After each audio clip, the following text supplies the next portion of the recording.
Baru join? Oke. Selamat datang teman-teman semua di Nice Talk yang kolaborasi dengan Anti Graffiti.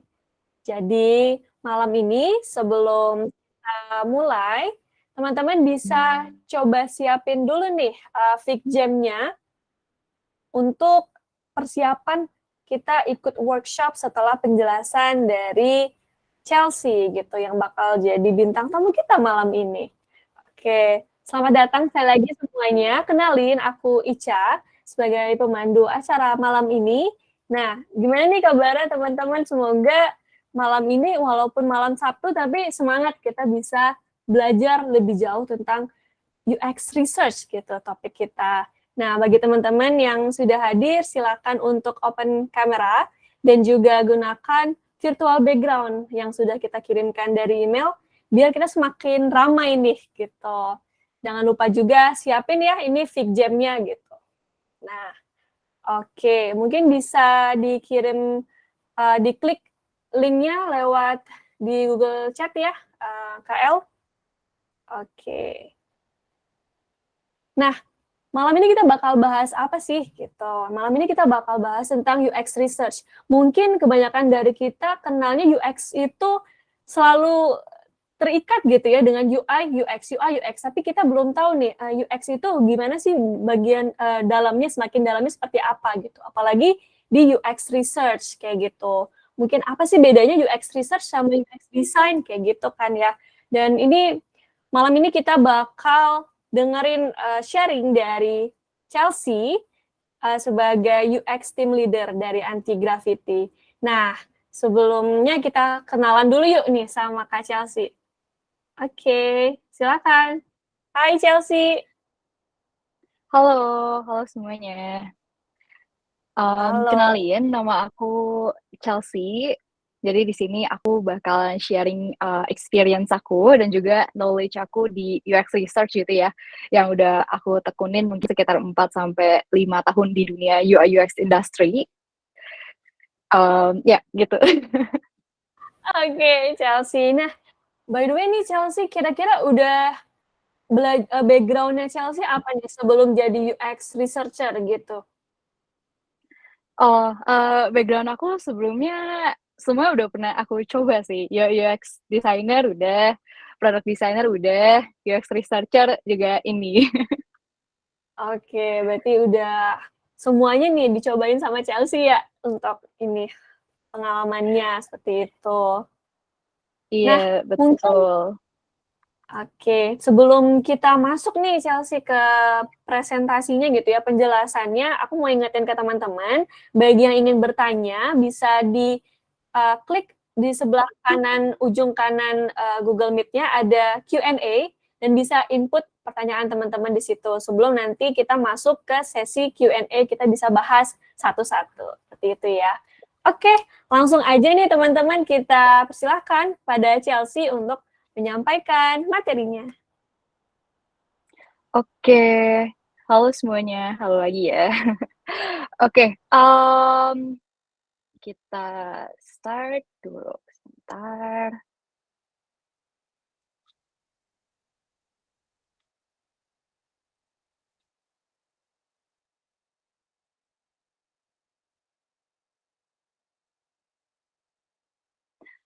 Oke, halo semuanya.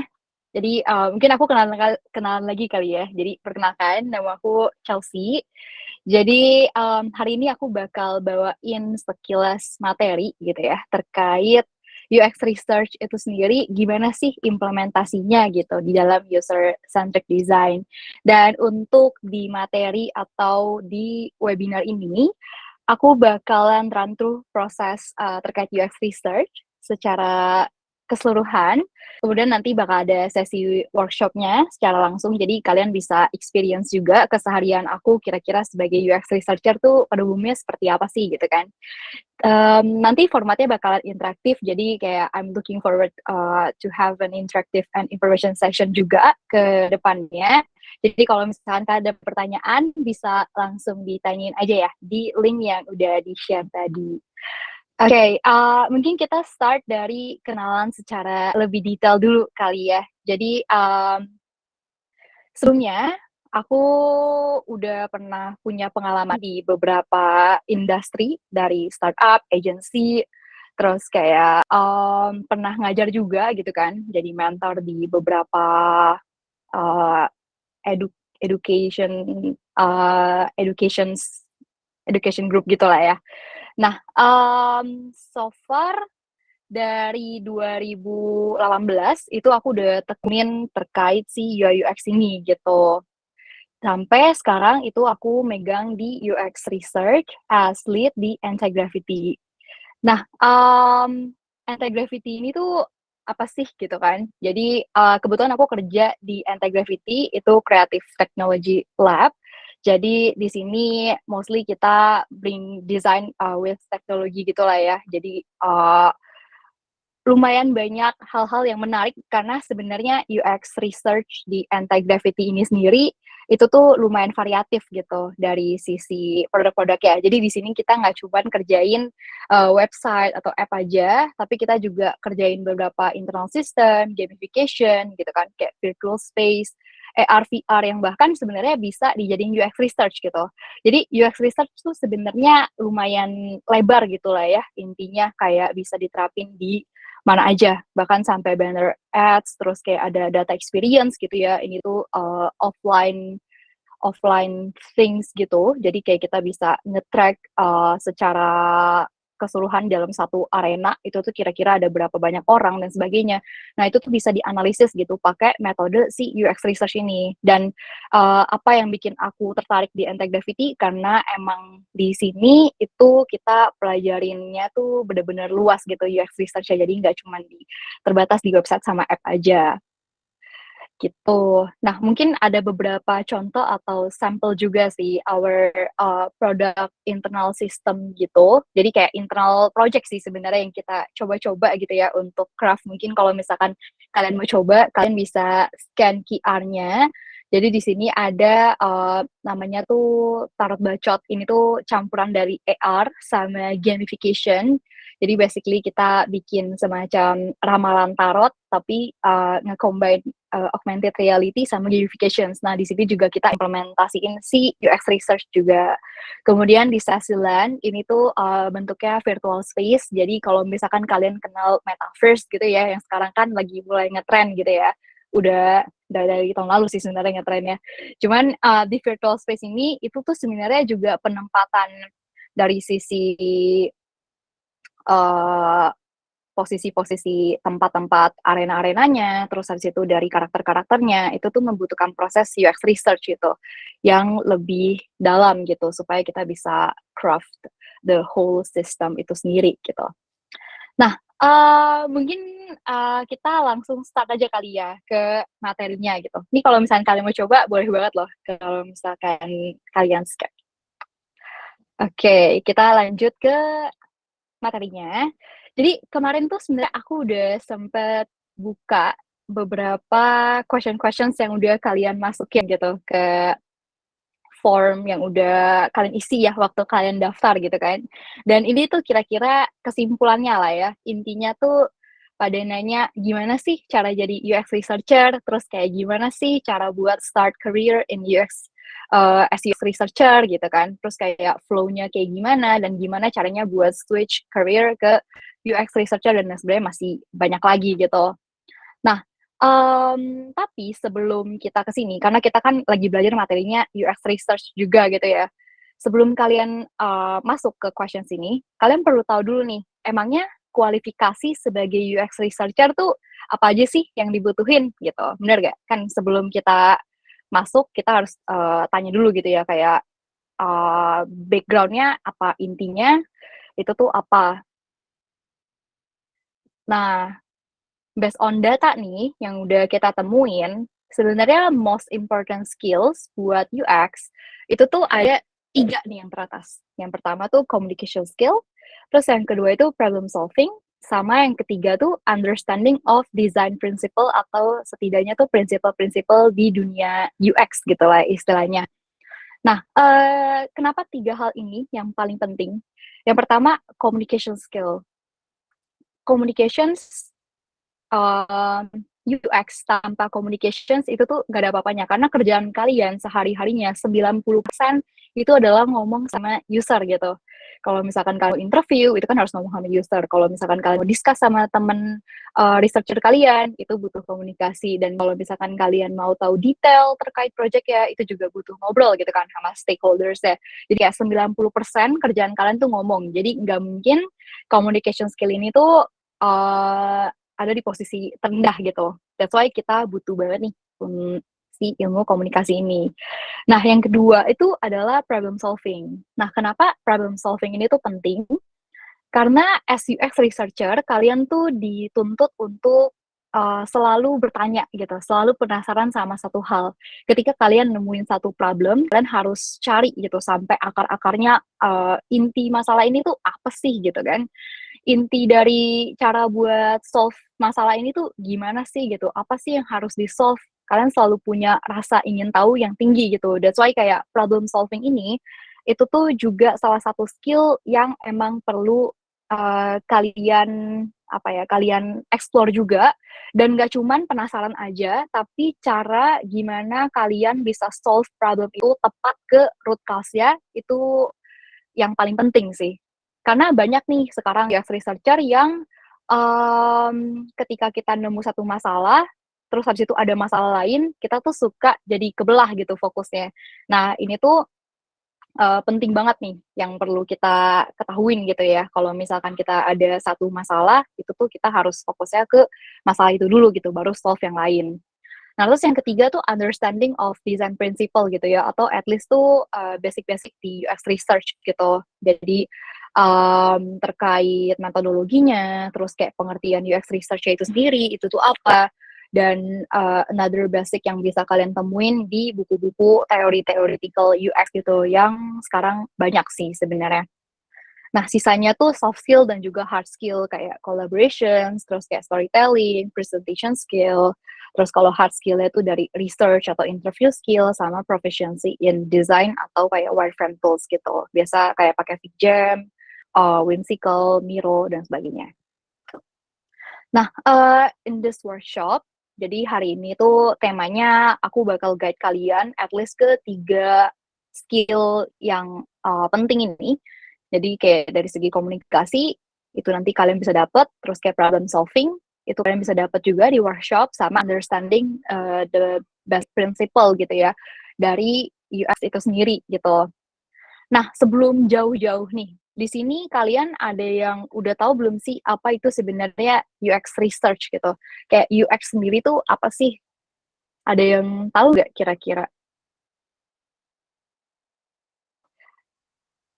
Oke, Mungkin kita bisa tuh langsung teman-teman lanjut. ada yang tahu nggak? Oke, mungkin perhatiin dulu nih, Cel. Oke. Oke.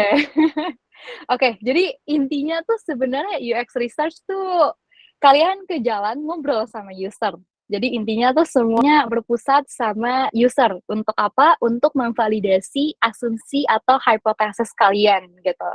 Jadi ketika kita udah ke user, kita tuh nggak ngasal nanya gitu kan, kayak, "Ini kenapa begini ini kenapa begini, masalahnya kenapa?" Gitu. Tapi kita emang udah ada hipotesis dulu, baru kita, make sure, kita validate gitu, apakah sebenarnya hipotesa kita atau asumsi kita itu tuh bener apa enggak, gitu. Banyak sebenarnya yang samain UX research sama market research. Padahal sebenarnya ini beda, tapi bisa jadi complementary. Maksudnya gimana? UX research itu berfokusnya ke user, sedangkan market research itu berfokusnya ke produk.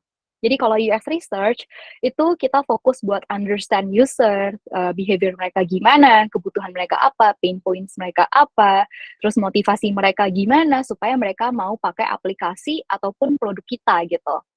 Jadi kita di sini, fungsinya tuh berfokus ke user ya. Sedangkan kalau di market research, itu tuh biasa fokusnya lebih ke understanding about the product competition, terus kayak, cara untuk ngembangin produk ini gimana, terus habis itu gimana caranya supaya bisa, kayak, eee, kayak bisa fokus ke target audience ya, bisa dibeli sama banyak orang gitu. Jadi intinya tuh produknya fokusnya tuh ke produk gitu, jadi kayak potensialnya. Nah, selain market research, biasanya tuh ada juga yang ngebedain antara UX research sama UX design. Nah, kalau ini itu tuh bedanya sebenarnya lebih ke prosesnya sih. Jadi UX research itu biasa dilakuin sebelum UX design. Ini tuh beda tapi sebenarnya berkelanjutan. Jadi habis kita lakuin UX research, biasanya kita bakal lakuin UX design gitu. Kalau UX research itu fokusnya ke data, insight, design prosesnya gitu ya. Jadi buat identify usability issues, terus kayak area-area yang harus kita improve, terus kayak evaluasi secara overall dari sebuah produk gitu kan, supaya dari sisi solutions-nya nanti di desainnya itu tuh udah sesuai gitu dengan kaidah-kaidah UX dan bisa solve users problem. Sedangkan kalau di UX design itu visualisasinya. Jadi biasanya tuh start dari kita bikin user journey-nya, terus habis itu kita bikin wireframe-nya, terus habis itu kita lanjut ke initiate the design dan segala macam ya, itu tuh di proses UX design gitu. Nah ini sebenarnya beda, tapi berkelanjutan. Jadi kayak salah satu hal yang nggak bisa disingkirin juga gitu. Dan kadang UX research juga ada yang scope-nya tuh masuk beberapa gitu ke UX design. Kayak mapping design wireframe segala macam gitu. Kadang ada juga yang dilakukannya tuh di UX research gitu. Nah, ini tuh sekilas kayak perbedaan antara UX research sama UX designer. Oke. Nah, untuk proses dari UX research sendiri bisa kita lihat ya di beberapa teori gitu ya. Jadi teorinya tuh nggak cuma satu gitu biasanya di UX research. Ini tuh ada dari design thinking, ada lean UX, ada dari metode agile, optimization. Ini tuh selalu prosesnya bentuknya tuh iterasi. Semuanya bulat-bulat gitu kan. Jadi selalu ada iterasi dan proses research itu tuh ada di semua fase. Jadi kayak benar-benar bisa di semua fase. Pas kita lagi testing, itu bisa usability testing gitu kan. Pas kita lagi mau build gitu kan, kita bisa namanya tuh beta testing gitu kan ke user gitu. Terus pas kita lagi mau bikin produk gitu ya, itu juga kita bisa lakuin research buat tahu kayak secara user gitu ya, user behavior, mereka tuh butuh apa enggak nih produk ini. Jangan-jangan kita bikin yang mereka tuh nggak butuh dan nggak bisa solve their problem gitu. Nah, jadi secara overall ini prosesnya tuh selalu iterasi gitu. Nah, dan sebenarnya secara intinya gitu ya, di dalam UX research, itu tuh ada tahapan-tahapan yang akan selalu ada gitu.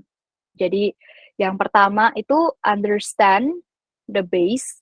Jadi kayak kita paham secara detail business goals-nya itu apa, user needs-nya itu apa yang mau kita bikin gitu kan, background-nya apa, problem-nya apa, itu tuh harus kita tahu dulu di awal. Jadi nggak bisa nih kita sembarangan langsung mau research ke orang gitu kan, kayak ini nanya gimana nih gimana. Kita harus punya goals yang clear dulu di awal sebelum kita ngelakuin research. Terus yang kedua, itu kita pick research methodology. Jadi setelah kita tahu nih goals-nya apa, baru kita bisa kira-kira gitu kayak metodologi apa nih yang cocok. Karena UX research methodology itu banyak banget gitu dan berbagai macam metode gitu kan yang ada. Nanti mungkin akan aku jelasin gitu ya lebih detailnya. Cuman biasa mungkin yang paling umum itu survei, interview, usability testing gitu. Itu tuh yang paling umum gitulah di metodologinya. Nah, habis pilih metodologi itu gimana? Biasanya kita formulasiin plan-nya. Jadi kita bikinin research plan-nya, dari timeline-nya, budgetnya gitu kan, terus kayak skenario-nya gitu ya, kalau dari user testing, terus habis itu kita respondennya itu kira-kira mau berapa orang, terus kriterianya kayak gimana, itu semua kita formulasiin gitu di dalam satu plan. Terus kita lanjut gitu ke bikin research-nya. Jadi dari collect data participant sampai ke jalanin si research metodologinya itu semuanya kita lakuin, udah dapat datanya, kita apain? Kita analisis gitu kan. Kita review dulu datanya, kita buang gitu ya data-data yang bentuknya tuh outlier atau kayak outlier tuh data-data yang di luar seharusnya gitu. Jadi kalau misalkan kita lihat pattern, terus ada satu nih yang kira-kira agak aneh gitu kan patternnya, nah itu tuh kita buang-buang dulu gitu data-datanya. Nah, terus habis itu udah dapat pattern-nya, kita dapat insight-nya, baru insight ini yang kita kelola jadi recommendations atau solution gitu. Nah, recommendation atau solution ini biasanya kita ngobrol-ngobrol tuh sama UX designer, atau kalau misalkan kalian UX designer-nya gabung gitu kan sama UX research, ya udah berarti kalian kerjain sendiri gitu kan. Jadi kalian analisis, atau misalkan kalian mau ngobrol sama UI designer gitu, itu juga boleh gitu buat brainstorming idea. Dan setelah udah dianalisis datanya, baru kita present research-nya itu ke internal dan juga ke stakeholders. Dan yang paling penting itu kita perlu monitor dan juga evaluasi result secara overall-nya gitu ya. Jadi kayak kalau kita udah dapet pattern-nya, insight-nya gitu ya, terus kita kasih solusi, kita tuh jangan tinggalin gitu aja, tapi kita monitoring sama evaluasiin kira-kira dari solusi yang udah kita kasih itu bisa solve problemnya atau enggak, gitu.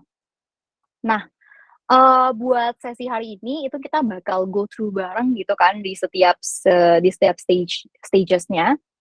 Jadi, kalian kan di awal tadi udah diminta buat ini ya, prepare Fig Jam-nya. Dari kalian udah kira-kira udah pada ready kah untuk Fig Jam-nya?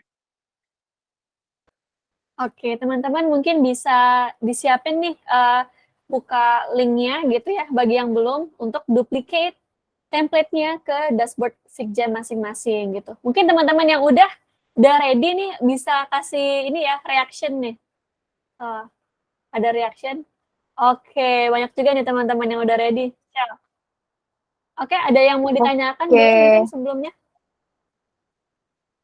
Kak Fauzi Ilham ingin bertanya? Enggak. Oke. Belum. Oke, belum ya. Oke, jadi udah ready ya teman-teman, udah di-duplicate dan udah ready di halaman Figjamnya masing-masing, seperti itu. Oke. Bisa dilanjut mungkin, Cel. Silahkan, Cel. Oke, ini aku lanjut ya buat sesi workshop-nya. Jadi kalian duplicate dan kalian bikin di Figjam kalian masing-masing. Jadi jangan di Figjam template-nya ya, teman-teman. Oke, kita start dari step pertama. Jadi define the base. Define the base ini tuh apa? Jadi kayak make sure kalian tuh punya konteks problem sama objektif yang memang udah sesuai gitu buat ngeformulasiin tahap berikutnya, yaitu research questions-nya. Nah, define the base ini kayak gimana? Jadi contoh gitu ya. Contoh ini di grocery apps. Jadi di grocery apps ini kan ada namanya purchasing process gitu ya. Dari proses product selection sampai ke masukin ke keranjang, terus kalian check out gitu kan. Terus kalian bayar dan sampai berhasil gitu. Nah, di purchasing proses ini itu tuh ada yang mention nih ceritanya stakeholder-nya gitu kan, kayak bosnya, "Oh, product selection dari pilih produk sampai ke check out, itu tuh conversion rate-nya rendah," gitu. Maksudnya kayak orang-orang yang udah masukin, ke basket, ke cart-nya, itu tuh rata-rata nggak ngelakuin check out. Nah, berarti kan itu jadi kayak satu problem dong ya, karena itu kan bisa loss revenue di company-nya gitu kan. Nah, berawal dari problem ini, kalian tuh bisa bikin research questions gitu. Nah, kan ini problemnya itu adalah contoh kayak dia tuh dari product selection, dari pilih produk ke check out, itu kan rendah gitu ya, dan result-nya loss revenue. Dan si bos ini pengen goals-nya tuh increase si conversion rate-nya. Jadi kayak dari si user yang pengen dari user yang pilih produk sampai ke check out, itu tuh dia maunya orang tuh belanja lah gitu intinya gitu. Nah, jadi research questions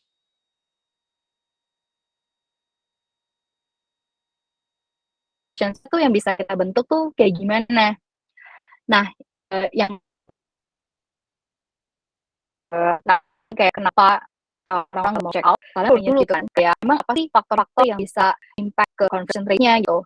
Kayak dari sisi produknya, itu apa aja sih yang mempengaruhi conversion rate-nya, apa aja sih yang bisa naikin si conversion rate-nya gitu.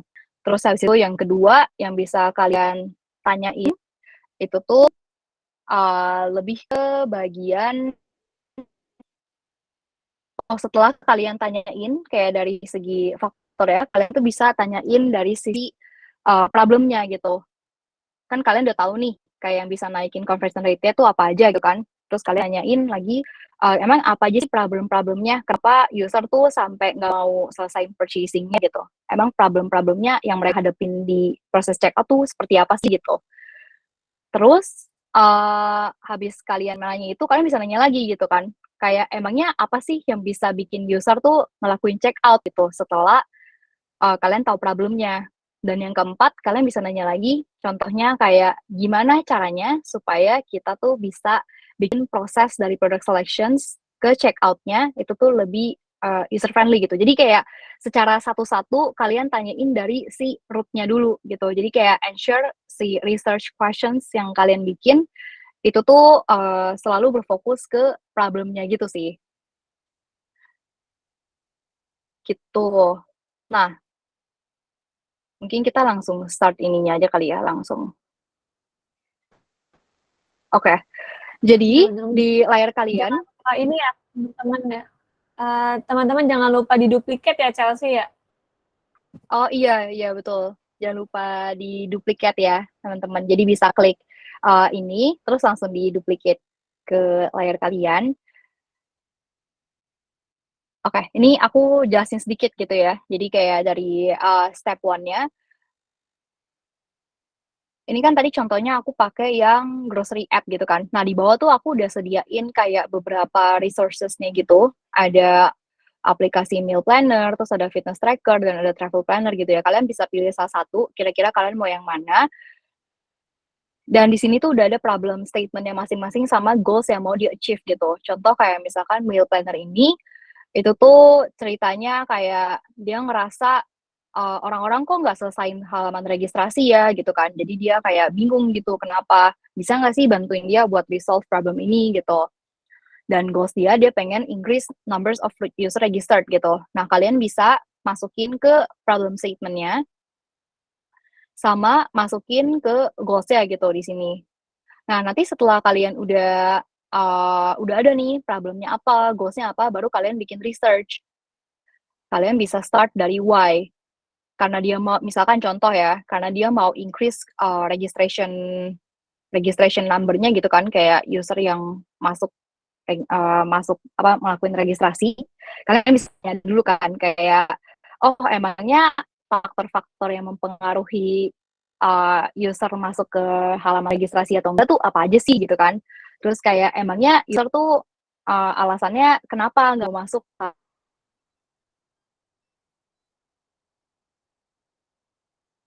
registrasi gitu. Jadi kayak kalian nanya-nanyain dulu tuh kayak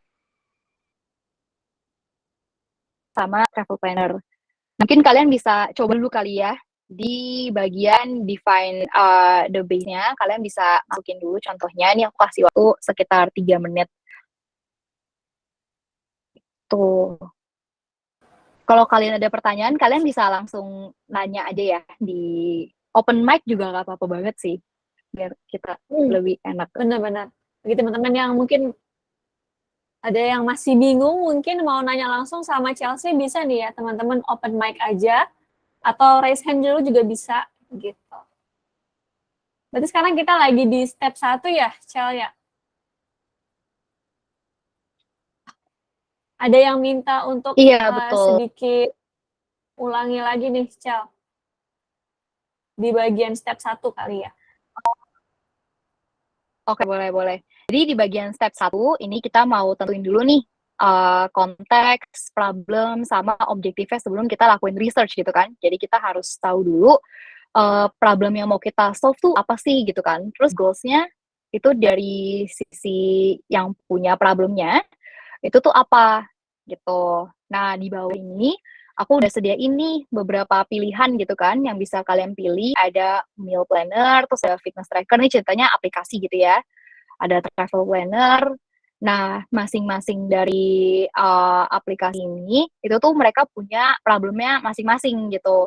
Kayak contoh meal planner itu tuh problemnya banyak user yang nggak lanjutin proses registrasinya, tapi dia nggak tahu nih kenapa gitu kan. Which is ini nih yang harus kita cari tahu. Kalau di fitness tracker itu kayak rata-rata yang pakai aplikasi dia tuh cuman spend 3 menit dalam aplikasi, padahal dia maunya user tuh spend lebih lama gitulah di sini gitu. Terus goal dia pengen increase user time spend-nya. Nah, kalau yang ketiga itu travel planner. Jadi dia ngerasa kayak orang-orang kok beli tiket pesawat doang gitu ya. Padahal dia juga sediain tempat buat beli hotel voucher gitu kan, voucher hotel gitu. Tapi kenapa orang-orang nggak beli voucher hotel gitu kan, cuma beli tiket pesawat doang. Nah, gimana nih caranya supaya dari sisi tiket pesawat itu kebeli dan tiket hotelnya tuh juga kebeli gitu. Jadi kayak ada 3, kalian bisa pilih salah satu aja, terus kalian langsung masukin aja ke sini. Jadi kayak ini kan problemnya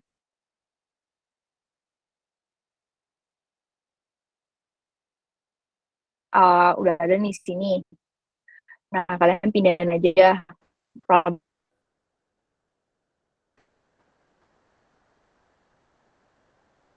ke problem statement. Oh, di sini ya.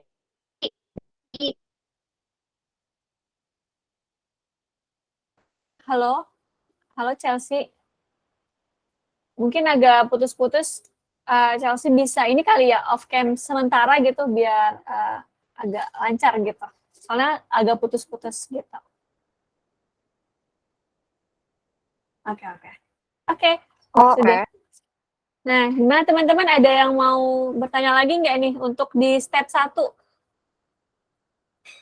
Mungkin ada teman-teman yang udah mulai, udah selesai step 1-nya bisa kasih ini nih, kasih reaction atau raise hand juga bisa. Ya, jadi kita mau identifikasi dulu nih dari yang bisa teman-teman pilih. Di sini ada meal planner, ada aplikasi fitness tracker, dan travel planner. Langsung aja untuk setelah diduplicate, ini semua diduplicate, langsung diisi aja di bagian step 1 ini, Cikeren. Ada duplicate, gitu ya. Boleh, untuk research question-nya mau pakai bahasa Indonesia juga boleh. Oke. Nah, ada pertanyaan nih, Chelsea. Contoh pertanyaan untuk research itu gimana sih? Gitu. Oke, jadi untuk pertanyaan research itu biasanya kalian bisa mainin dari sisi rasa penasaran kalian sih. Jadi contoh ya, ini kan bentuknya sebenarnya masih dalam bentuk kalimat ya. Kayak kalau kalian dengerin problem statement dari misalkan dari klien, itu kan bentuknya kan pasti bentuknya kayak gini gitu kan. Dia cerita curhat gitu kan. Nah, kalian bisa jadiin ini problem statement dulu. Nah, cara jadiin problem statement tuh gimana? Kalau misalkan contoh ya yang fitness tracker, ini kan kalian baca dia bilang kayak orang-orang tuh rata-rata cuman spend waktu di dalam apps-nya tuh 3 menit gitu kan. Jadi dia not sure gitu kayak gimana padahal dia pengen orang-orang tuh lebih lama gitulah intinya stay di dalam aplikasinya. Berarti kan problemnya adalah orang-orang tuh rata-rata nggak spend lama gitu kan di dalam aplikasi dia gitu. Sedangkan goals dia tuh pengen user tuh spend lumayan lama gitu di aplikasi dia. Berarti kan kalian bisa nanya dong kayak, "Kenapa nih?" Gitu kan. Kayak, "Emangnya kenapa nih orang-orang nggak mau spend terlalu lama?" Nah, itu bentuk research question. Terus misalkan contoh, kayak, kalian bisa nanya lagi, misalkan 3 menit ya, 3 menit, emangnya 3 menit tuh user ngapain aja sih gitu. Terus habis itu contoh misalkan lagi, kalau misalkan kita mau naikin jadi user spend 5 menit, kira-kira apa sih yang user suka gitu. Jadi kayak bentuk research question tuh kayak bentuk rasa penasaran kalian gitu loh terhadap si problemnya gitu. Kira-kira menjawab gak ya? Oke, cukup jelas sih, Sal. Kayak mungkin teman-teman bisa sambil dibaca dari problem yang udah dikasih sama Chelsea gitu ya. Apa sih, gimana sih supaya bisa identifikasi pertanyaan gitu ya untuk permasalahan-permasalahan ini, seperti itu. Oke. Teman-teman kira-kira ada yang udah hampir selesai nggak nih si step satunya? Mungkin ada yang mau sharing atau ada yang mau kasih reaction? Gitu. Oke, ada Mas Zulfahmi sama Mas Adi Pramudia, Mas Agung juga nih. Udah selesai ya step satunya ya? Mungkin mau ngobrol dong sama Mas Agung nih. Oke. Iya, halo. Halo Mas Agung, kira-kira Mas Agung tuh pilih masalah yang mana nih pilihannya? Dari yang meal planner, fitness tracker, atau travel planner? Aku ambil yang fitness tracker sih. Oke, fitness tracker. Mungkin udah ada berapa pertanyaan nih kira-kira yang terkumpul di research question-nya? Aku udah kumpulin 4 sih, 4 pertanyaan. Oke. Nanti mungkin setelah kita selesai semua step-nya, boleh kali ya Mas Agung buat coba present gitu. Apa aja nih yang udah ditemukan dalam research-nya. Oke, thank you Mas Agung. Oke, Oke. gimana teman-teman? Udah bisa, oh ada yang mau bertanya, silakan Mas Rido. Oh iya, halo Kak. Mau Iya. nanya untuk research question-nya itu, kita ngambilnya secara general atau spesifik ke app-nya ya? Kalau misalnya spesifik ke app kan, misalnya di sini di meal planner ada meningkatkan jumlah user yang registrasi. Di sini kan kayak nggak ada penjelasan apakah ketika user masuk, user itu udah bisa pakai semua fitur ya, atau sebelum registrasi atau belum. Maksudnya lebih menunjuk ke app-nya. Apa kita buat question-nya lebih ke general aja gitu. Thank you. Oh, oke. Nice questions. Jadi kalian bisa bikin yang spesifik sesuai dengan yang meal planner ini sih. Jadi kayak anggap aja kalian tuh udah tahu aplikasinya. Jadi kayak karena kan ini bentuknya workshop ya. Dan ini jadi kalian bisa tentuin aja kira-kira kayak itu bisa jadi kayak salah satu research question juga, bahkan kayak sebenarnya emangnya user udah aware atau belum nih di depan kayak buat onboarding-nya segala macam gitu-gitu. Nah, itu tuh bisa dijadiin kayak part of research question saya gitu sih, Rido. Oke, Kak. Kalau gitu bisa masuk ya berarti. Thank you. Yes, betul. Thank you. Oke, kayaknya udah banyak ya beberapa yang udah selesai untuk research questions ya. Mungkin kita bisa ke next kali ya, kayak setelah research questions ini, kita ngapain gitu. Oke, nah setelah kalian tentuin research questions-nya, dari research questions itu tuh kalian bisa pilih research metodologinya. Jadi tadi ada pertanyaan juga ya, cara take home test gitu kan dari perusahaan itu harus pakai metodologi yang mana gitu kan. Nah, ini tuh semua bergantung dari research questions kalian. Jadi UX research itu tuh punya banyak banget metodologi yang bisa kalian pakai gitu kan.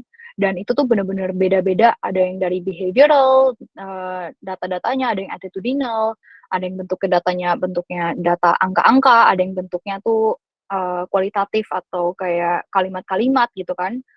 Itu semua tuh beda-beda dan bahkan di setiap stages aja tuh bisa metodenya tuh beda gitu.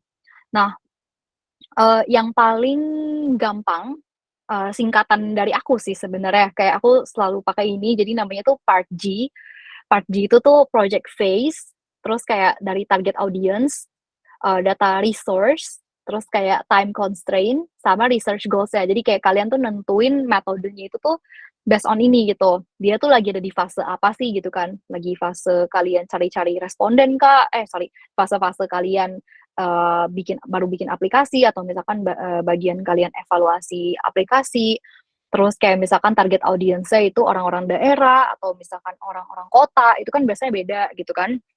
Terus kayak data yang mau kalian dapetin itu data-data yang bentuknya angka atau data-data yang bentuknya kalimat. Terus kalau misalkan time constraint, itu biasanya dari UX methodnya itu kan ada yang butuh waktu lama sama butuh waktu cepat gitu kan. Nah itu tuh juga jadi kayak part of concern-nya gitu juga sih ketika kita milih teknologi gitu. Ketika kita milih metodologi gitu. Nah, contoh gitu ya, research questions yang tadi udah kita bikin gitu kan. Tadi kan ada faktor apa aja sih yang mempengaruhi conversion rate dari product selection ke checkout. Nah, buat tahu faktor-faktor ini kan nggak mungkin kita tanyain ke user, bener nggak? Kita pasti bakal nanya info ini ke orang internal gitu kan, ke tim produk kita. Emangnya yang mempengaruhi conversion rate itu tuh apa aja sih gitu kan? Kalau misalkan kita belum tahu, kita bisa interview stakeholders. Terus contoh misalkan, apa aja sih the most common obstacle gitu ya, the most common problem gitu yang user tuh hadapin ketika mereka mau complete a purchase. Untuk tahu problem-problemnya, itu kan bisa jadi kita tanya, lihat dari data-data dulu gitu kan. Kayak emangnya di halaman mana yang user tuh paling banyak drop-nya gitu kan, yang paling banyak keluarnya karena nggak bisa lanjutin proses checkout. Atau kita bisa juga nambahin datanya dengan ngajak user tuh usability testing gitu. Usability testing kayak mau tahu kira-kira di step mana nih user tuh nggak bisa complete checkout-nya gitu kan, nggak bisa complete purchase-nya. Nah, ini tuh gabungan gitu kan untuk dari segi metodologinya.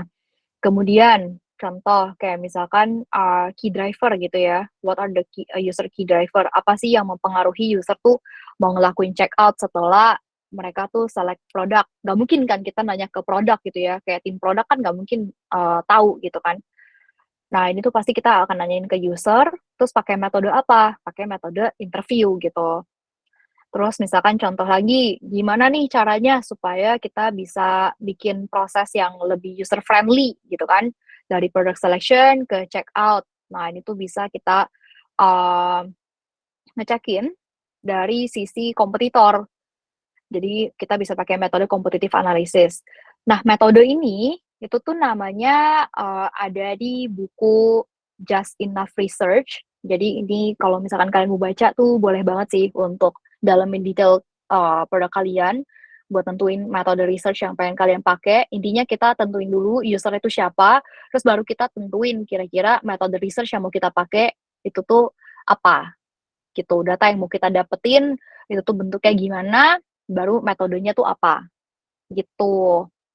Nah, buat yang di workshop ini, di step yang kedua, kalian kan tadi udah bikin beberapa research questions kan. Nah, research questions kalian bisa kalian copy gitu kan ke masing-masing dari sini. Terus kalian bisa tentuin research methods yang cocok untuk si research questions ini tuh apa, based on yang udah tadi kita pelajarin.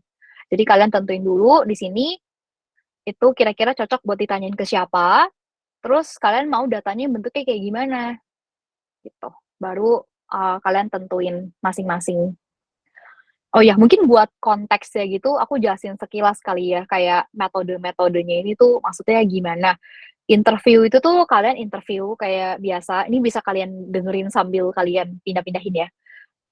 Terus yang kedua tuh usability testing. Usability testing tuh kalian tes desain kalian.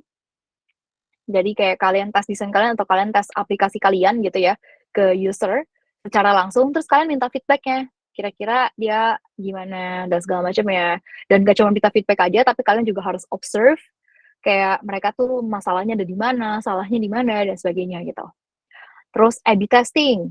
A/B testing itu biasanya kita launch 2 desain, terus habis itu dari 2 desain itu kira-kira mana yang lebih works.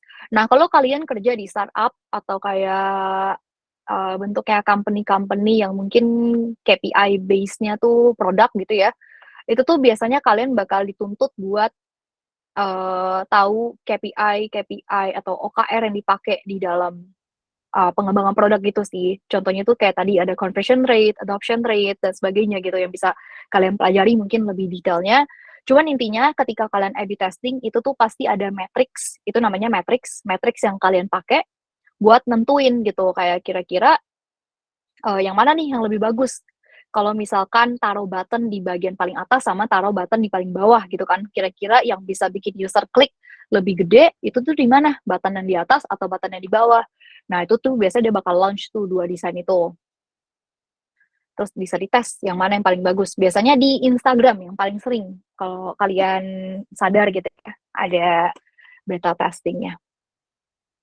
Terus competitive analysis ini kalian breakdown secara overall gitu, kompetitor-kompetitor yang ada, terus kalian list down pro sama cons-nya dari mereka masing-masing gimana buat kalian kembangin produk kalian. Terus kalau heuristic analysis itu basically kalian minta expert sih buat nilai aplikasi kalian tuh bagus apa enggak. Terus kalau kayak SWOT analysis yang biasa lah ya, kayak strength, weakness, opportunity, threat. Terus contextual inquiry ini kayak kalian berkunjung ke buat dapetin detail langsung gitulah terkait apa ya, kayak behavior-nya yang ada di area itu seperti apa. Terus literatur review, ini kalian ngecekin data-data atau research yang biasanya udah ada gitu di internet. Gitu. Oke, berarti sekarang kita sudah masuk di step kedua ya, Chal ya? Iya, betul. Nah, mungkin teman-teman ada yang udah hampir selesai nih step 2-nya, atau yang udah selesai? Oh, ada pertanyaan nih, Chel. Di bagian reason kita isi apa ya, gitu? Oh, di bagian reason tuh kalian bisa isi user-nya sih. Jadi kayak user-nya itu tuh, user yang tadi. Jadi misalkan nih questions ini tuh lebih cocok ditanyainnya ke siapa sih gitu. Nah, udah kalian tahu nih ditanyainnya ke siapa, misalkan ditanyain ke produk gitu kan. Baru kalian tentuin metode yang cocok buat dapetin data itu tuh kayak gimana. Jadi kalian bisa isi aja karena misalkan usernya itu, karena pertanyaan itu lebih cocok buat ditanyain ke produk dengan metode ini gitu. Oke, berarti kita pilih nih research metodenya apa dan apa nih alasannya kita mau pilih metode yang itu ya, Chel ya? Yes, betul. Oke. Gimana teman-teman, ada yang ingin ada pertanyaan lanjutan, bisa raise hand langsung atau di chat room nih. Kira-kira yang udah selesai di step 2, ada nggak nih? Mungkin bisa kirim reaction. Oke, mungkin masih pada ini ya. Masih pada serius untuk di bagian step 2. Oke. Oh, ada Mas Afif nih, sudah selesai di step 2-nya. Mungkin ada Mas Afif? Oke, mungkin Mas Afifnya lagi ini. Halo, Mas Afif? Oke. Gimana teman-teman, step 2-nya udah pada oke belum? Kira-kira, atau mungkin ada yang mau ditanyain lagi nih ke Chelsea untuk isiannya? Oke. Oke, Mas Afif. Nggak apa-apa.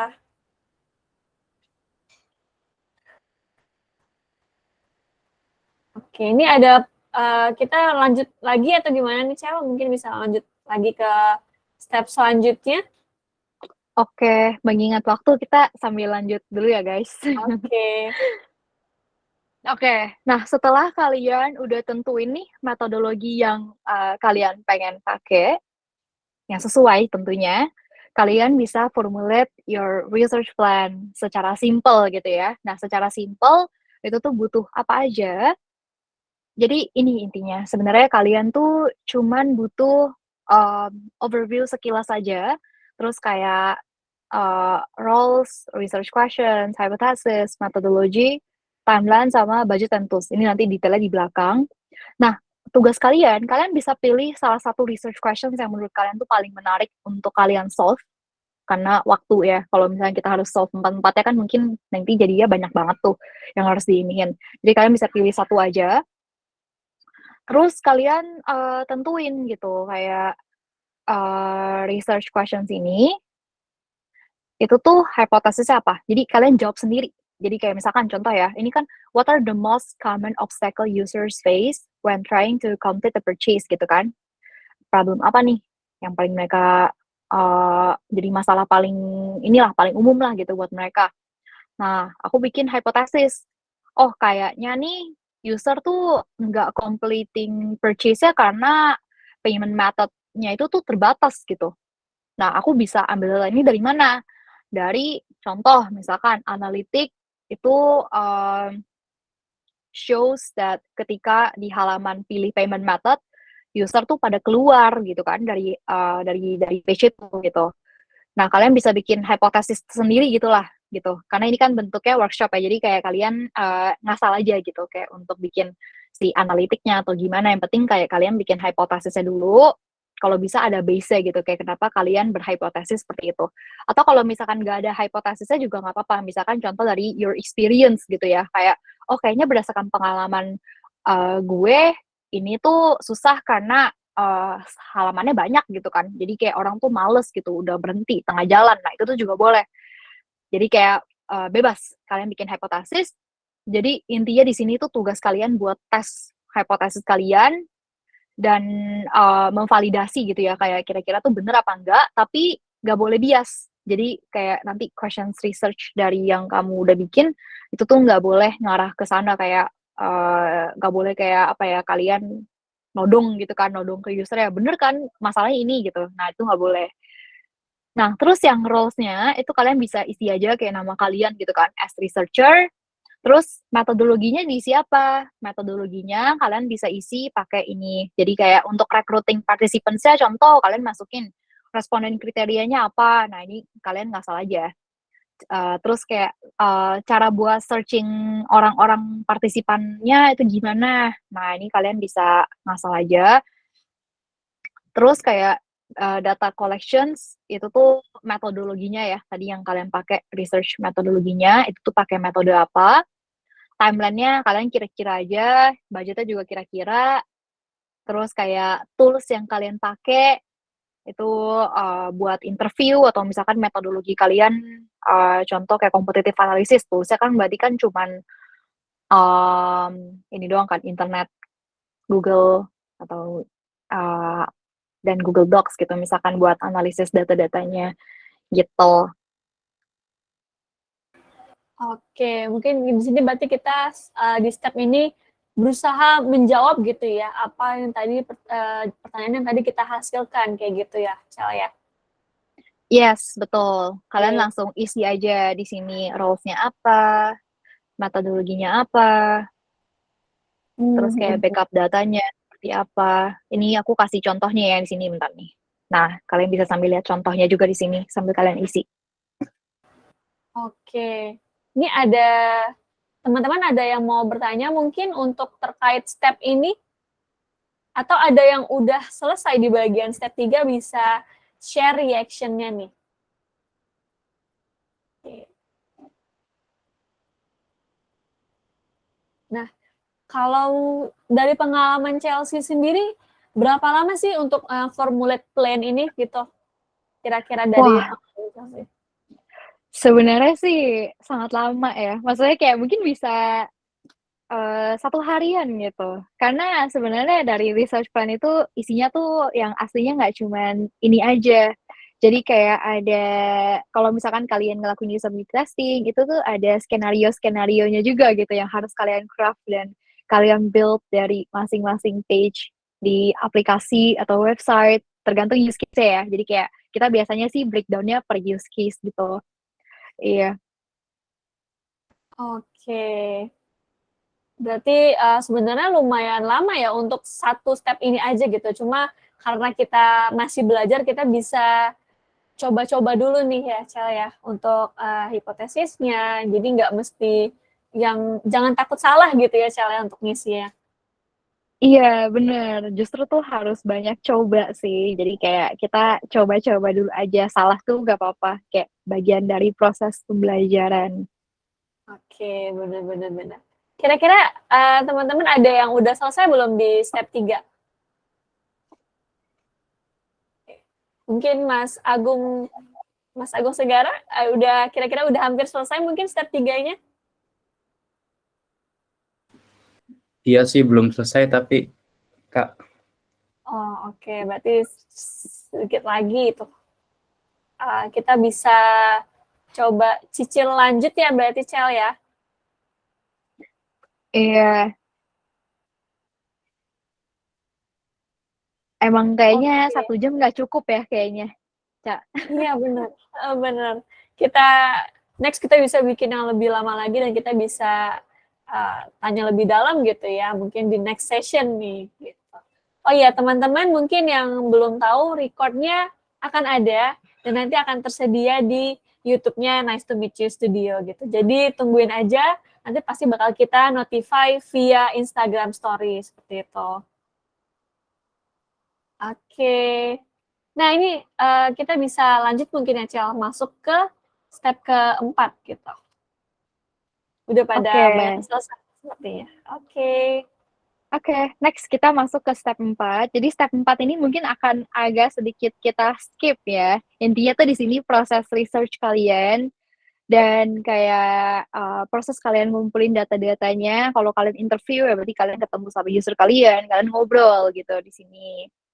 Nah, mungkin aku kasih sedikit info aja kali ya. Jadi ketika kalian ketemu sama user itu atau ketika kalian cari data, itu tuh apa aja sih yang harus kalian implementasiin gitu.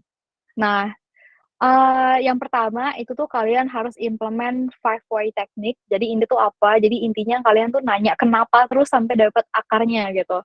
Jadi kayak contoh nih, misalkan kalian nanya ke user kalian gitu ya, kenapa sih lo nggak mau lanjut gitu buat bayar bayar produknya? Terus dia bilang, soalnya ya kan biasa ada ya user yang ngomongnya kayak, "Oh iya biasanya, ya gue nggak tertarik aja buat lanjut," gitu kan. Nah, kalau misalkan dia nanya gitu, kalian jangan berhenti di situ aja, tapi kalian nanya lagi, "Emang kenapa lu nggak tertarik buat lanjut?" Gitu. Terus dia nanti bakal ngomong, "Oh soalnya iya nggak ada, payment method yang gue suka," gitu kan, "nggak ada yang gue prefer," gitu. Nah, karena kalian udah tahu nih inti akarnya kan kalian nggak bisa nanya lagi tuh kayak, "Emang kenapa nggak bisa, nggak suka sama payment method-nya?" Gitu-gitu kan kalian nggak bisa nanya ya.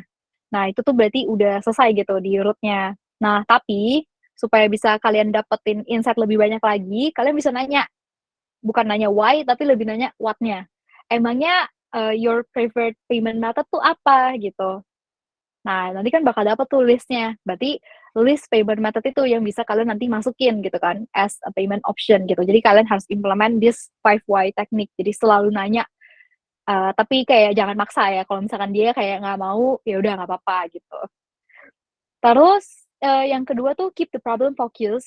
Jadi, di sini kayak jangan bikin problemnya tuh lebih kompleks daripada yang seharusnya, supaya kalian tuh nggak lack of focus dan directions gitu ketika kalian kerjain, satu research. Maksudnya di sini gimana, ketika kalian ngelakuin interview atau misalkan ketika kalian cari data, itu tuh ada kemungkinan banget kalian nemuin problem lain atau kayak solution lain yang mungkin lebih menarik gitu daripada yang kalian udah define di awal secara goals. Dan itu tuh bagus sebenarnya, tapi bisa kalian sisihin buat next project. Jadi jangan dicampur, supaya apa? Supaya kalian tuh nggak terlalu overwhelmed, jadi nggak terlalu banyak data. Kalian tetap fokus, buat solve problem yang ada, selesain dulu yang udah di sini, baru nanti kalian lanjut gitu ke next-nya. Dan soalnya kalau misalkan kalian, makin banyak data, research kalian tuh jadi nggak selesai-selesai gitu, jadi makin lama dan juga makin costly juga karena kan, spend time-nya jadi lebih lama gitu kan. Nah, sama yang ketiga itu jangan selalu percaya sama user. Wah, kan kalau misalkan di awal tadi kan udah dibilang kayak UX research tuh selalu sama user gitu kan. Kok di sini sebenarnya jangan percaya sama user?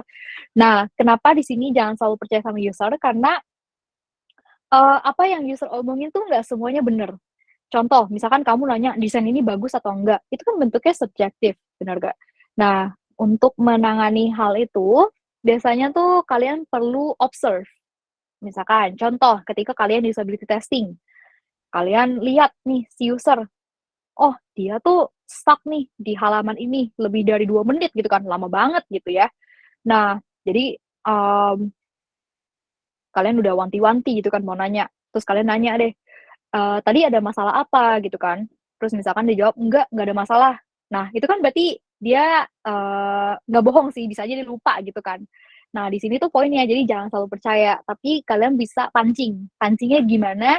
Pancingnya kayak, "Oh, tadi kayak gue lihat lo stay di halaman ini tuh lebih dari 2 menit loh, kenapa?" Oh, dia baru inget, "Oh iya, soalnya tadi, bla bla bla," gitu. Nah, jadi kalian harus selalu observe apa yang mereka, lakuin, terus kayak, pemikiran mereka kayak gimana, apa yang mereka ngomongin, dan apa yang mereka rasain, itu tuh perlu kalian catat gitu, supaya kalian bisa dapat data yang unbiased, gitu. Nah, buat di fase 4 ini, itu kalian bisa kan, ini tuh ceritanya ada beberapa data-data gitulah ya, yang udah, aku tuh, bikin gitu, kayak sampel gitu ceritanya kalau misalkan kalian conduct ke user, interview, dan segala macamnya. Nah, kalian bisa langsung pilih aja, nggak usah pilih semuanya gitu ya, kalau misalkan kalian mau fokus ke yang jawab pertanyaan kalian aja, atau misalkan kayak mau fokus ke salah satu aja, itu tuh juga nggak masalah.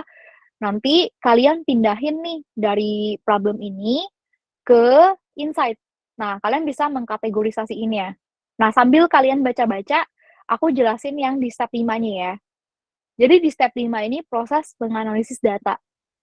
Nah, analisis data tuh maksudnya gimana? Analisis tuh, dari kalian dapetin datanya, itu tuh nggak mentah-mentah kalian langsung jadiin report gitu. Data itu tuh harus diolah dulu. Cara olahnya gimana, itu kalian find the pattern.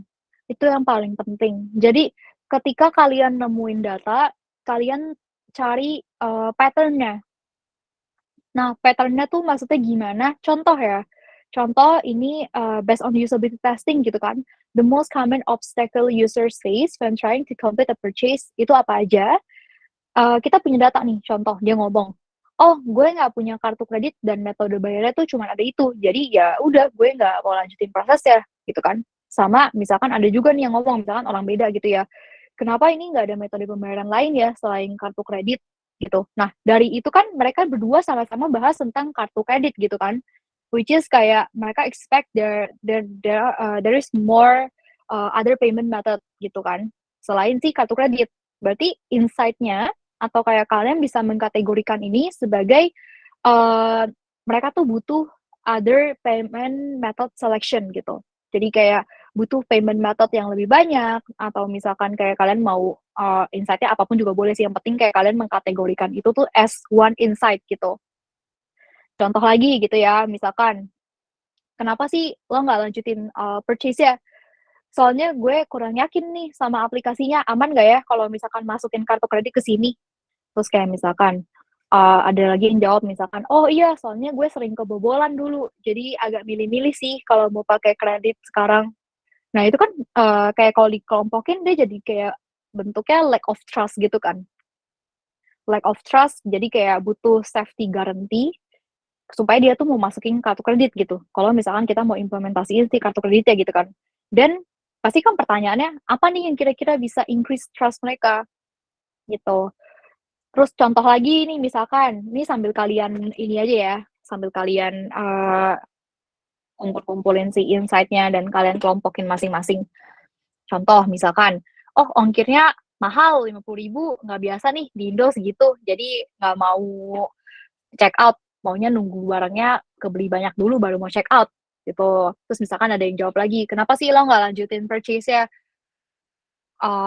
Oh ini tuh contoh user action ya. Jadi kayak kamu lihat si user tuh kayak bolak-balik gitu, dari check out ke product selection berkali-kali. Terus habis itu pas ditanya dia jawab ini, kayak ongkirnya mahal, jadi makanya tunggu barangnya tuh, banyak dulu baru check out. Dari situ kan kalian bisa nyimpulin gitu ya, kayak, oh ternyata, high shipping cost tuh mempengaruhi proses purchase loh gitu kan. Dan di Indo tuh ada kebiasaan nih, mereka tuh tend to add more items untuk purchase. Jadi kayak kalau misalkan ongkirnya 10.000, pokoknya mau dimaksilin banget deh, harus belinya sampai 300.000 dulu deh, baru kayak check out gitu-gitu. Atau bahkan diusahain supaya dapetin free apa namanya, free shipping gitu-gitu. Nah, data-data ini nih yang nanti kalian pakai buat UX design. Nah, sampai situ dulu kali ya, di Oke. workshop yang ini. kalian bisa pindahin nih data-data yang kalian mau pakai gitu kan, buat analisis datanya. Ini bebas sih, nggak perlu semuanya. Kalian mau satu doang juga nggak apa-apa insight-nya. Kalian kumpulin aja, terus kalian nanti ganti di sininya. Ini tuh kumpulan insight yang bentuknya tuh apa.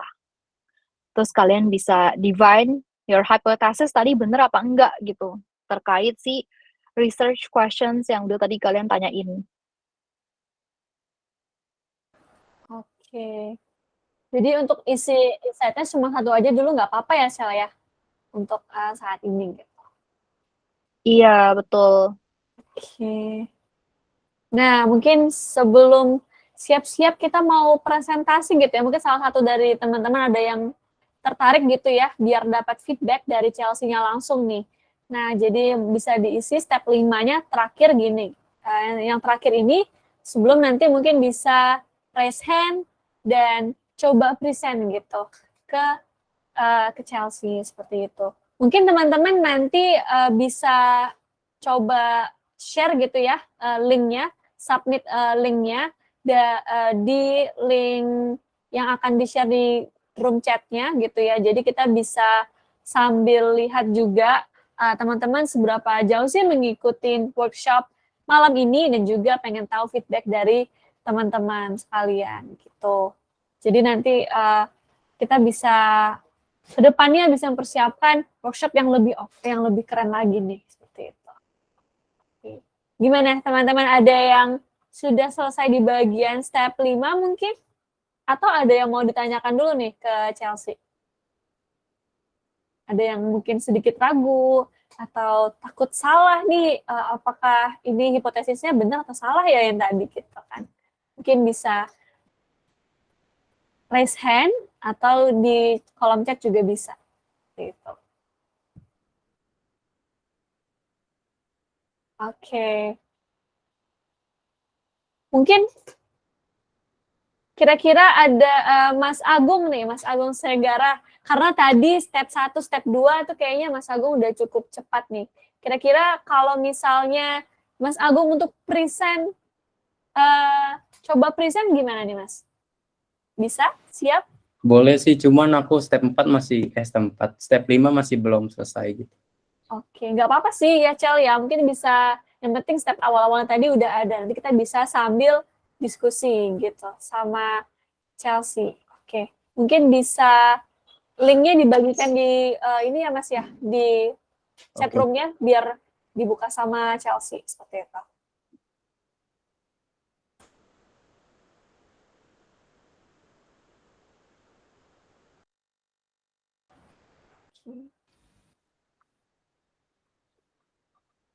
Oke.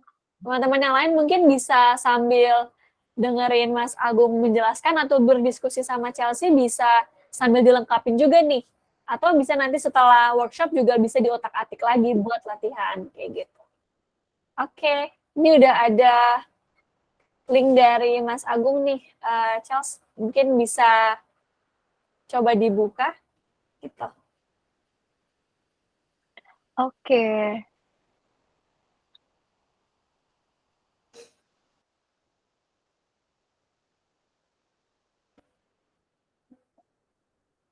Nah, ini ya. Iya, betul. Oke, silakan Mas Agung. Oke, untuk step pertama yang define the best itu ada 4 question. Yang pertama aku bacain itu what factors are currently driving users to leave the app after only 3 minutes of engagement. Lalu yang kedua ada how do users currently interact with the app and where do they tend to drop off. Habis itu yang ketiga, apakah di luar sana itu ada strategi engagement yang berhasil yang dilakukan oleh aplikasi lain dan bisa diadaptasi ke aplikasi ini. Terus yang keempat itu adalah bagaimana nih perbandingannya ke industri standar atau benchmark dari aplikasi yang serupa. Itu sih untuk step 1. Ini langsung step 2 aja ya? Iya, boleh. Oke. Nah, di step 2 untuk pertanyaan pertama tadi mengenai faktor apa aja sih yang driving user untuk leave the app after only 3 minutes. Itu metode yang aku ambil itu usability testing, karena alasannya itu supaya kita tahu kira-kira user ini drop off-nya di mana sih, di fitur apa, atau pas lagi buka apa. Terus di research question yang kedua tentang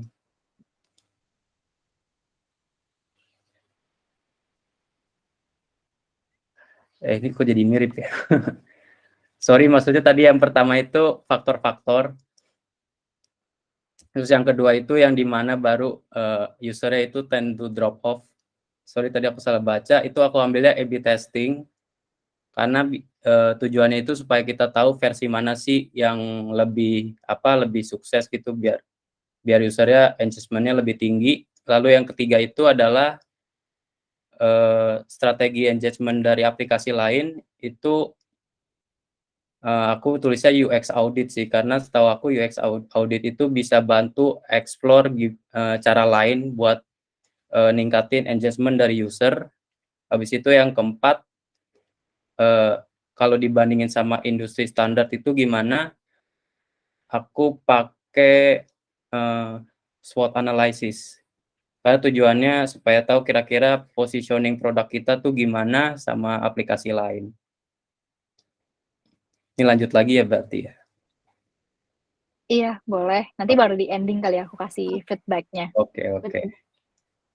Nah, itu aku habis itu step 3, aku bikin statement hipotesisnya itu adalah user itu kira-kira keluar dari aplikasi itu karena menurut mereka nggak ada fitur yang engaging bagi mereka. Jadi mungkin kurang asik atau gimana, jadinya mereka nggak tahan lama buat buka aplikasi tersebut. Untuk role sendiri saya sebagai research-nya, terus metodologinya aku masih ngambang sih, cuman aku tulisnya kira-kira kita bakal cari kompetitornya dulu yang punya kriteria yang sama, itu habit tracker app. Untuk budgetnya sendiri, aku nggak tahu ya, mungkin bisa Rp0, cuman aku nggak tahu, nanti korek aja. Di timeline aku nulisnya 1 bulan, dan tools yang dipakai itu kayak FigJam juga sih. Oke.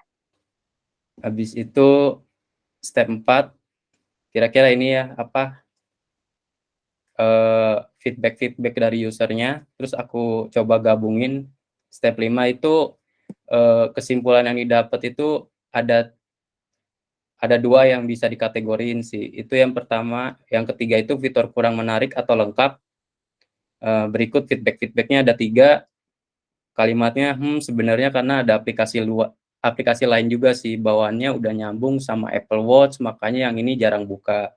Terus ada juga yang bilang fitur yang nggak lengkap, dan ada beberapa bla bla bla yang lebih prefer aplikasi lain. Terus mungkin kalau bisa ada semacam target-target gitu menarik yang bisa capai target ini masih ada hubungannya sama penambahan fitur sih mungkin menurut aku.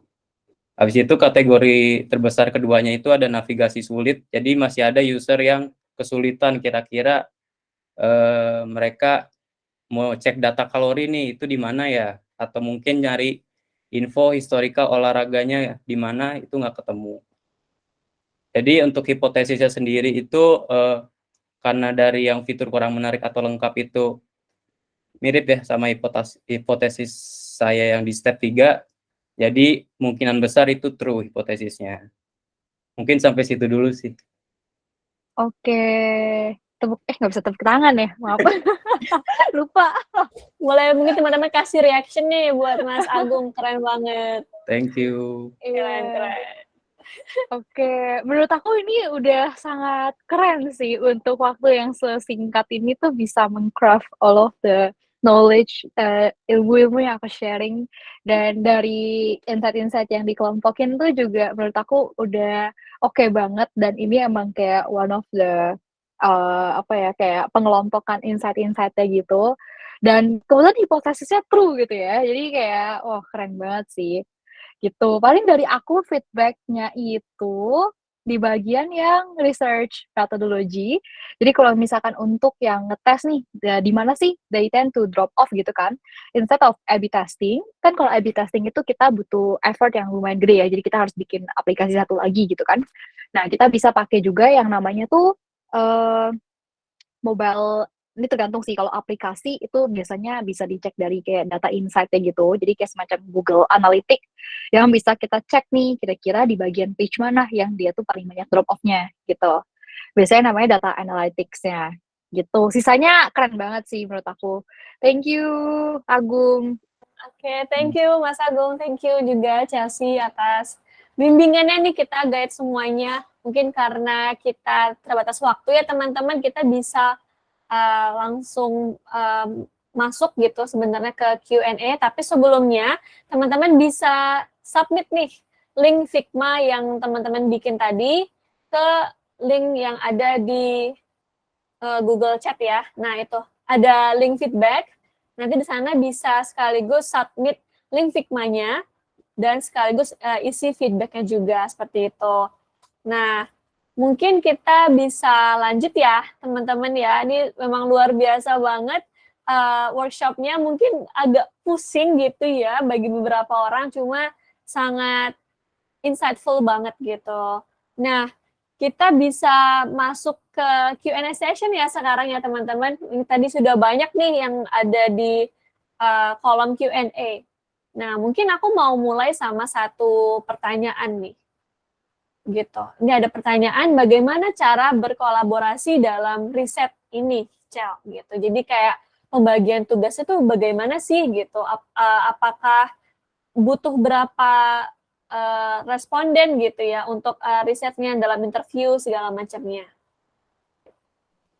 Oke, jadi kalau misalkan untuk kolaborasi, itu biasanya tergantung banget sih. Jadi, basically biasanya kalau untuk pembagian tugas ya, biasanya kalau misalkan untuk usability testing gitu ya contohnya, itu tuh mungkin butuh satu orang buat yang ngetikin apa yang user omongin, terus ada satu orang yang mungkin butuh observe, behavior-nya, sama ada satu lagi mungkin yang tanya-tanya gitu. Nah, nanti baru di comment insight-nya. Jadi kayak sebenarnya beda metodologi tuh beda beda ini sih, beda banyak orang yang dibutuhinnya, cuman yang terpenting tuh adalah di proses analisis datanya. Jadi ketika analisis itu bahkan semua stakeholder tuh bisa aja kumpul dan kita gather, hasil research-nya tuh bareng-bareng gitu. Jadi kayak misalkan contohnya tadi kan udah ada beberapa ini ya, kayak tadi yang di step keempat itu kan ada data-data banyak tuh kan, buat kumpul-kumpulin insight dan untuk kolaborasinya. Nah itu tuh bisa pakai pinjam juga. Jadi kayak kumpul-kumpulin insight-nya, yang ini dikelompokin ke sini, yang ini dikelompokin ke sini. Nah, itu tuh kayak part of collaborations juga gitu sih. Nah, untuk jumlah responden ya, jumlah responden itu juga sebenarnya beda-beda. Jadi kalau misalkan di usability testing, itu biasanya targetnya tuh minimal 5 orang untuk persona yang sama. Jadi bukan untuk different persona, tapi untuk persona yang sama. Sedangkan kalau misalkan untuk survei, itu biasanya minimal tuh N-nya 25 sih. 25 ini ya, jawaban berarti ya dari 25 orang gitu ya? Iya, 25 orang. Oke. Nah, terkait masalah riset tadi nih ya, Cel ya. Nah, gimana nih kira-kira kalau kan user itu dari rentang usianya luas gitu ya. Nah, ada nggak sih trik-trik tertentu atau tips tertentu untuk user yang especially mungkin boomers gitu ya, sama millennials pasti ada bedanya gitu kan ya. Itu dari pengalaman Chelsea sendiri pernah nggak menghadapi user dan harus interview gitu di kalangan yang lebih senior seperti itu? Pernah. Jadi biasanya tuh lebih ke stakeholder client sih kalau misalkan itu. Jadi kalau misalkan ke klien itu biasanya emang ada beberapa yang mungkin lebih ke boomers gitu kan. Tapi tuh, aku pernah baca sih triknya untuk ngomong ke stakeholder yang seperti itu biasanya kita bisa bawa yang namanya impact-nya dulu apa, terus kayak bisa solve apa, jadi kayak formulasinya gitu ya. Jadi kayak contoh misalkan, aku mau men-suggest buat ubah menu gitu kan. Nah, kita tuh bisa formulasiinnya tuh dengan cara ngomong kayak, kita bisa increase, misalkan user, buat purchase lebih banyak dengan, mengubah si navigasi bar, misalkan kayak contoh misalkan, hamburger menu tadinya ya gitu kan. Mengubah menunya itu tuh jadi kelihatan gitu di bawah. Sehingga user tuh bisa lebih cepat tangkep kayak halaman produk ada di mana dan lebih bisa convert untuk melakukan pembelian gitu. Jadi kayak secara sales meningkat. Jadi kayak ada step by step formulasinya gitu loh. Dibawa dari si impact-nya dulu apa, baru kayak step-nya gimana gitu sih biasanya. Cara ngomong ke atasan atau kayak mungkin orang-orang yang lebih ini ya, boomers gitu. Jadi bawanya ke sana. Oke. Nah, mungkin kita ada 2 pertanyaan terakhir nih ya, Chal ya, dari beragam pertanyaan di sini. Oh, ada yang raise hand, silakan mungkin Kak Vidya Rahma ingin bertanya. Halo Kak Chelsea sama Kak Aisyah, aku mau nanya, kan kalau UX research itu tadi keluarannya tuh recommendation ya untuk dijadikan ke solution untuk UX design. Nah, recommendation yang keluar itu apakah hasil dari pure dari sisi usernya aja atau kita juga sebagai UX research itu mempertimbangkan dari sisi stakeholder-nya juga gitu? Itu pertanyaan. Oke. Next questions. Jadi, dari sisi UX researcher itu tuh dituntut untuk menghasilkan solusi atau rekomendasi dari 3 data. Jadi namanya triangulation data. Jadi datanya itu tuh sebenarnya yang harus kita kumpulin, itu tuh nggak cuma data-data dari user aja, tapi kita bisa combine with data yang bentuknya kuantitatif, contoh tadi kayak data analitik gitu ya. Jadi kayak ada supporting datanya, sama data dari expert yang kita combine 3 yang namanya tuh triangulation data gitu. Nah, dari 3 data ini, nanti kan udah dapat nih kesimpulan atau kayak insight-nya gitu kan. Nah, insight-nya ini kita combine lagi sama ideation dari stakeholder biasanya. Jadi kayak kita intinya sih meng-combine semua datanya gitu sih. Nggak cuma dari satu sisi aja, tapi kita bisa combine dari berbagai sisi gitu untuk hasilin satu solusi. Dan ini emang biasanya makan waktu lumayan lama, tapi kayak worth to try gitu untuk kayak kombinasiin semua ide-ide gitulah. Pasti biasanya banyak discussion bareng-bareng gitu-gitu. Oke, gimana Kak Vidya Rahma, udah cukup mungkin? Udah terjawab? Berarti terjawab Kak, berarti emang si recommendation-nya teh udah hasil gabungan dari hasil user research juga kayak goals dari stakeholder-nya itu sendiri ya? Iya, betul. Jadi kayak, kan tadi kita di awal udah bikin goals-nya gitu kan. Nah, make sure kayak result-nya itu atau recommendation-nya itu tuh bisa menjawab si goals yang tadi udah kita define di awal gitu sih, sama problemnya juga. Boleh nanya satu lagi gak Kak? Boleh. Sama ini kadang aku masih bingung batasan research antara roles-nya PM sama UX researcher. Itu gimana ya Kak? Research PM ya? Oh, Iya. boleh dijelasin lebih lanjut nggak kayak research PM yang biasanya dilakuin tuh lebih ke mana mungkin kalau di yang Mbak Vidya sering alamin? Jadi kadang tuh udah dapat misalnya si PM tuh udah ngasih PRD di dalamnya tuh udah kayak mereka udah melakukan riset misalnya mereka ingin membuat fitur ini karena telah dilakukan juga misalnya riset ke user melalui misalnya kuesioner atau apa. Nah, sebelum masuk ke UX design tuh gimana? Jadi kayak masih bingung itu sih batasannya gimana dari UX research dan yang sebagai UX research bagaimana menindaklanjuti riset yang udah dilakukan dari PM itu yang ada di PRD gitu. Oh, oke. Ini mungkin materinya yang tadi sih. Jadi mungkin kalau PRD itu biasanya dia tuh lebih ke market research.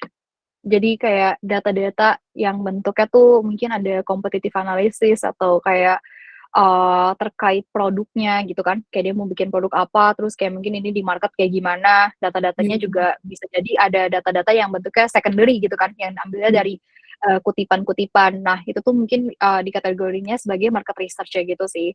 That's why kayak fokusnya lebih ke produk. Sedangkan kalau UX researcher itu biasanya dia fokusnya tuh lebih ke questions yang berbau dengan user. Jadi kayak empathize sama apa yang mereka lakuin, terus habis itu kayak behavior gimana, kita observe. Jadi kalau UX researcher tuh kasih data, dia nggak cuma dari apa yang user omongin aja kan, tapi based on apa yang user lakuin gitu. Jadi kita lihat juga dia ngeklik itu gimana dan sebagainya macamnya gitu. Itu sih mungkin yang bisa membedakan antara PM yang kasih data research sama UX researcher gitu. Terima kasih Kak Chelsea. Thank you. Sama-sama. Oke, teman-teman, karena kita agak terbatas waktu nih, mungkin di teman-teman yang udah bertanya dan belum terjawab bisa lanjut nih ya Kak Chelsea ya, di hubungin ke IG-nya Kak Chelsea mungkin gitu, atau juga bisa main-main ke Instagram-nya Anti Graffiti kayak gitu. Nah, kira-kira dari Kak Chelsea ada ini nggak? Ada untuk sebelum kita ke penutup nih, ada pesan-pesan untuk teman-teman yang tertarik masuk lebih dalam ke UX research? Oke, jadi buat teman-teman yang mau tahu lebih dalam tentang UX research itu boleh banget tanya-tanya di Instagram Anti-Graffiti. Jadi ada di @anti.grvty. Terus buat kalian yang pengen kerjain beberapa project freelance dari Anti-Graffiti juga bisa join WhatsApp grup kita. Ini kalian bisa scan atau mungkin foto dulu kali ya biar cepet. Jadi kalian bisa join aja, nanti kita bakal share some freelance project, mungkin nggak cuma UX researcher aja, tapi kayak mungkin ada project-project yang 3D illustration, 3D dan graphic designer dan segala macam itu juga biasa juga banyak sih, kita bakal share di sana, kalian bisa join aja. Terus habis itu buat kalian yang mau nanya-nanya tentang UX lebih dalam juga bisa ke Instagram aku sih sebenarnya di Chelsea Livardi. Kalian bisa DM aja nanti aku jawab. Oke, terima kasih Kak Chelsea dan terima kasih juga teman-teman yang udah hadir malam ini. Semoga bermanfaat gitu ya, dan kita juga bisa saling membangun relasi gitu. Apalagi sudah ada ini ya, tim Anti Graffiti sudah menyediakan ada project freelance gitu bagi teman-teman yang tertarik gitu. Oke, mungkin teman-teman selanjutnya kita foto bareng nih sebelum kita mengakhiri acara malam ini. Oke, mungkin bisa open cam dan nanti akan kita capture nih. Oke. Besok sudah hari Sabtu ya, jadi sudah weekend, semoga bisa lebih fresh gitu istirahatnya malam ini. Oke. Chelsea mungkin bisa ini, oh ini sudah difoto teman-teman, bisa gabung ke grupnya biar bisa di take down. Presentasinya, oke. Kita foto ya teman-teman ya. Mungkin bisa, KL boleh minta tolong di capture. Oke, aku ini boleh on cam. Aku hitung 5 detik, 5 detik, 5, 4, 3, 2, 1. Oke, thank you. Oke, terima kasih teman-teman semuanya. Sampai jumpa di Nice Talk selanjutnya. Terima kasih. Terima kasih Chelsea. Terima kasih juga teman-teman semua. Thank you, Chelsea. Thank you. Terima kasih semuanya.